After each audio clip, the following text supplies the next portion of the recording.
Macron is saying we need vaccinations now. We need people to be vaccinated to use cafes and theatres and the whole lot. Now, I don't know quite what's triggered him on this, because he was quite sceptical about the vaccine a while back. But do you think that's the way we're all going to go in the end, Jackie? Well, I think he might be thinking that they've made quite slow progress in France. They've got quite a lot of hesitancy, and therefore what might be justified to say to people is, you've got a choice about whether or not you have the vaccine, but there will be consequences. And if you want to live a full life, you're going to need to get vaccinated and to prove that you have been. And I've got some sympathy with that argument. That's not a choice, though.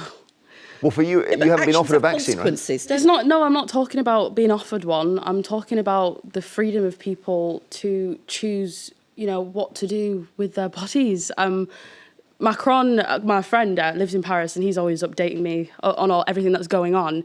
And he said recently that every single person in France will need to be vaccinated.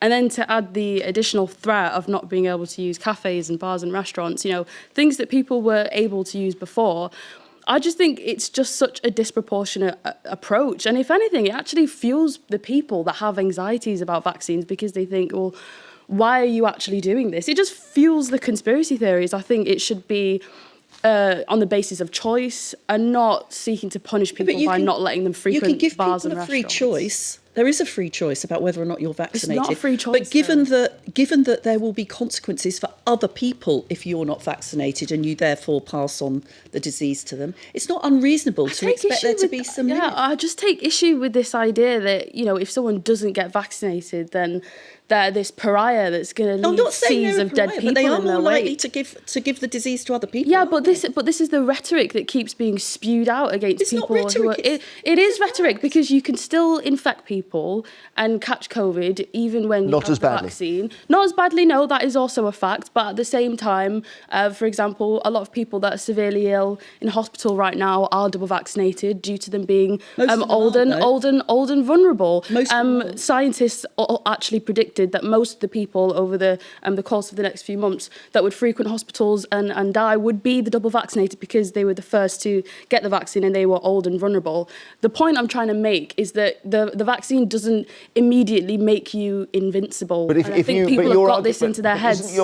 I hear what you're saying, Dominic, but isn't you've got two channels to your argument? Because even if the vaccine was totally 100% for everyone, you'd still make the same argument, wouldn't you? Yeah, because there's a real philosophical and ethical question here that I don't think is discussed enough, because the prevailing dominant narrative is this collectivist idea of the greater good. And what this idea actually does is it warrants the removal of freedom for some people in the name of this overarching idea of what freedom is in a subjective sense. So your idea of free choice isn't necessarily the same as someone else's, so there shouldn't be government policy forcing people to undergo medical procedure. I completely agree with you that it is a philosophical and ethical decision that's being made here.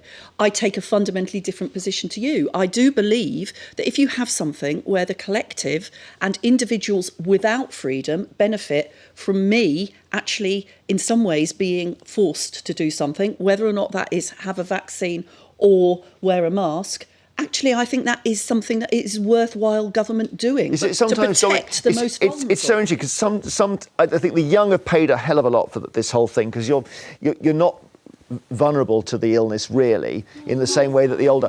They are to long COVID. They are to long COVID. No, but that's like post-viral fatigue syndrome. And actually, I was looking on Oxford University's website and looking at the likelihood of me as a. I've just gone on that. Yeah, I can't remember the exact number, but it was like 1 in 166 million or whatever of me, dying of COVID.